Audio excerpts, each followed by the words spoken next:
Bloomberg Audio Studios. Podcasts, radio, news.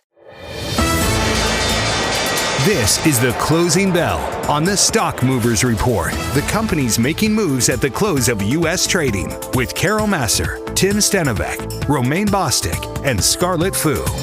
I'm going to go to some of the individual gainers. Katie, you mentioned Walmart. It is your number one gainer in the S&P 500 today, finishing just off its best levels of the session, up 6.5%. Company, world's largest retailer, as you know, raising its full-year sales and profit outlook. So it's a sign that Walmart is winning over price-sensitive shoppers while absorbing rising costs. The upbeat outlook driven by strong e-commerce performance and a wide assortment of products, including luxury items like pre-owned Chanel bags, which I had no idea that they were. I know. Did you know this? No. Yeah. I don't. I read that in our story. It might surprise you. I'm not really in the market for a pre-owned Chanel bag. Well, if you're thinking about gifts for people that you love.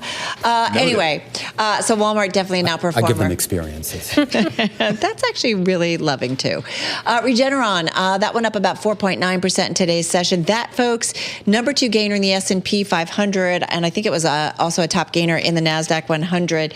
That one, as I mentioned, up as much as 7%, but finishing the day just shy of a 5% gain. It was halted last night, you might recall, about 24 hours ago after the close.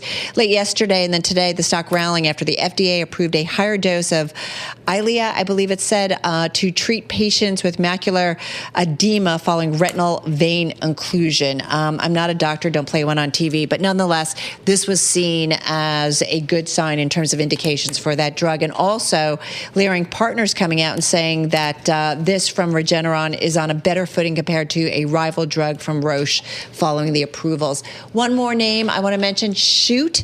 Cipher Mining was up 20% at its high today. It did finish down 0.4%, so I'm really sorry about that one. I didn't understand. Cipher Mining was up 20%. It rallied big time today. This was after it's a $6 billion market cap Bitcoin miner and data center operator. It signed an $830 million AI hosting agreement with Fluidstack, blah, blah, blah, blah, with additional backstop from Google. But apparently by the end of the day, investors weren't impressed. Sorry about that. That's kind of a... Welcome to my world of decliners, Carol Massar. Was a gainer, now a decliner. Over to Tim. Okay, well, let's start with Nvidia, the big one today, finishing down close to 3% on the day today.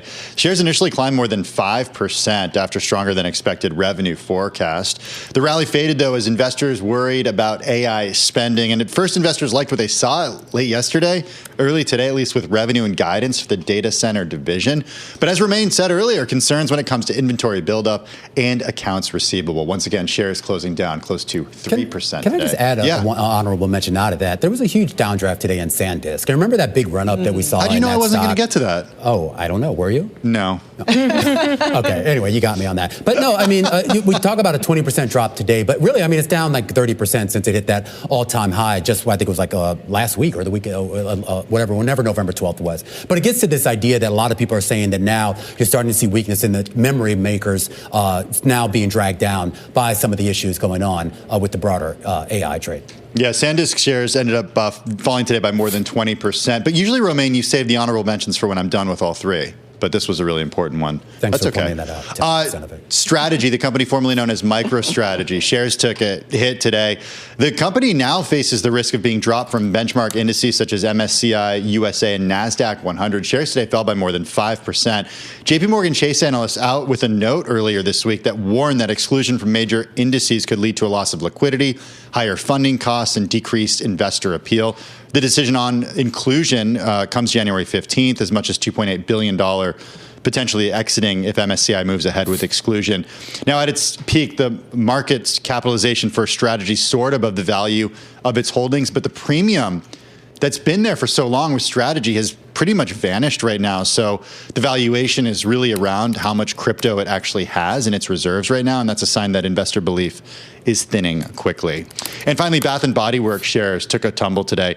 At one point, down more than 20%, ended up closing the day down 24% to the downside. This after the company cut its full-year adjusted earnings per share forecast. It cited negative consumer sentiment, Romaine.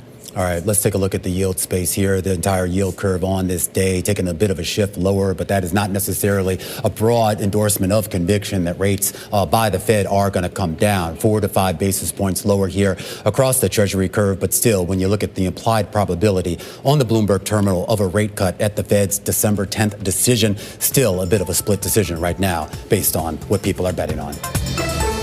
The Stock Movers Report from Bloomberg Radio. Check back with us throughout the day for the latest roundup of companies making news on Wall Street. And for the latest market-moving headlines, listen to Bloomberg Radio live. Catch us on YouTube, Bloomberg.com, and on Apple CarPlay and Android Auto with the Bloomberg Business app.